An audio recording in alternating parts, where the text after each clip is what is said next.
All right, guys. So today we're going to solve systems of linear inequalities. And if you're able to, I would highly suggest to get some different colored pens for today, if you can, or a pen and a pencil, something like that. All right, so I would love for you guys to pause the video and do this little warm-up. Do you remember how to graph an inequality on a coordinate plane? Remember, you graph the line, and then you determine if it's dotted or solid, and then you shade above or below depending on the inequality symbol. Okay, so go ahead and try that, and then I'm going to do it if you want to pause it. So we're going to begin with the b at -3, and then the slope is 4/1. So you're going to go up 4, right 1, up 4, right 1. Okay, now let's talk about dotted or solid. Do you guys remember? If it's greater than or less than, it's dashed or dotted. But if it's greater than or equal to or less than or equal to, that's when you make it solid. Okay, so this is going to be a dashed line. So let's make a dashed line.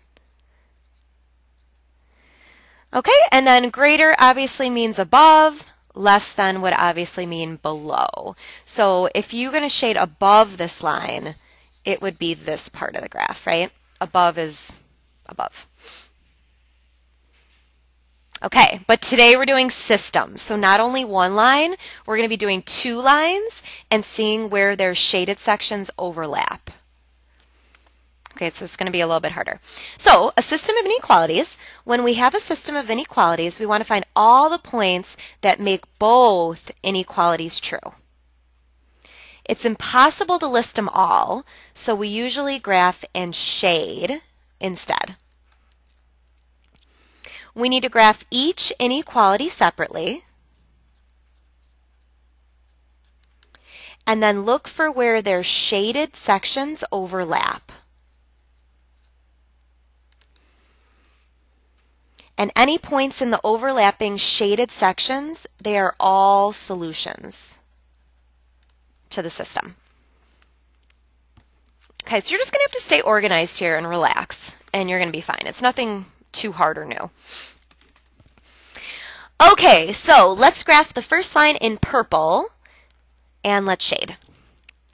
So we're going to begin with the B, move with the M, and shade. So again, if I were you guys, I would pause right now and do it yourself, and then watch me if you need help.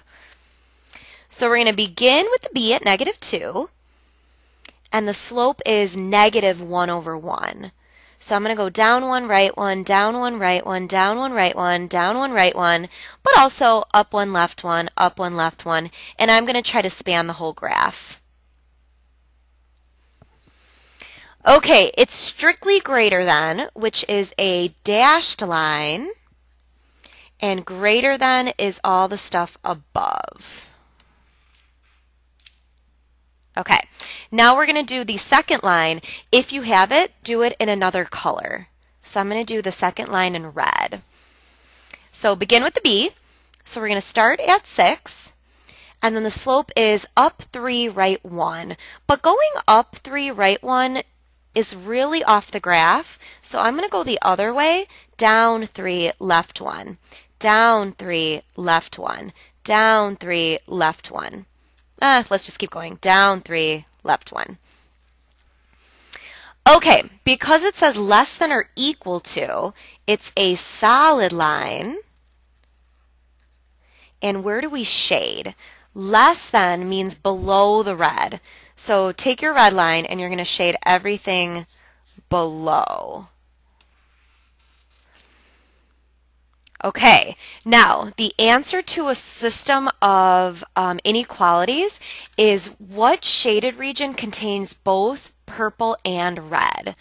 Well, this section's only purple, this section's only red, this section's neither. This big section has the intersection of purple and red.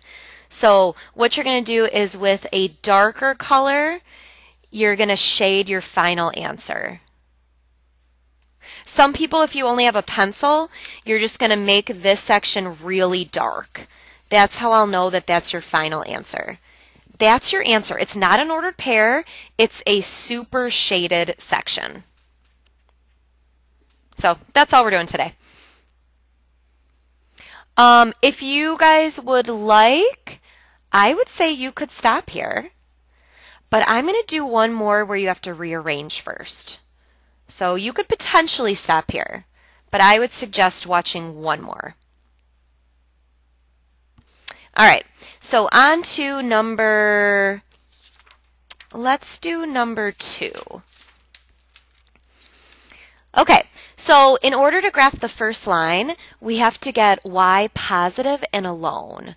So you're going to have to do a little rearranging here. Okay, I'm going to rewrite it. X minus y is greater than or equal to 4. So if you want to get positive y alone, we're going to have to draw the wall and subtract the x over first. And then we have negative y is greater than or equal to negative x plus 4. Okay, so we just brought the x to the other side. But y still isn't positive, so to get rid of that negative, we have to Hart method divide both sides by -1.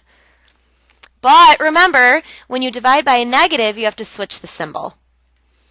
So this becomes positive y is less than or equal to, and then we're going to Hart method, a negative divided by negative is a positive x, and then 4 divided by -1 is -4. Here's the new line that you guys have to graph. All right, let's graph that line. Begin with the B and move with the M. So we got a dot at -4 and a slope of 1/1. All right, so you guys know what to do. I'm going to do it pretty quickly here. Okay, and then it says less than or equal. So the equal tell us it's a solid line, and then less than means shade it below. Okay, and then line 2 we're going to graph. I'm going to do it in red. Oh, what's this? Vuxhoy? This looks like a Vuxhoy. Y is greater than 2. So if it's a Vuxhoy, let's see, what kind of line is it? If it's Y, you're going to draw a horizontal line through 2. So I'm going to make a dot at Y equals 2, and I need to make a horizontal line, but dashed. A dashed line through Y equals 2. And then I'm going to shade greater than means above. Ooh, okay. This one's not super nice. All right, above. Okay, here's the problem.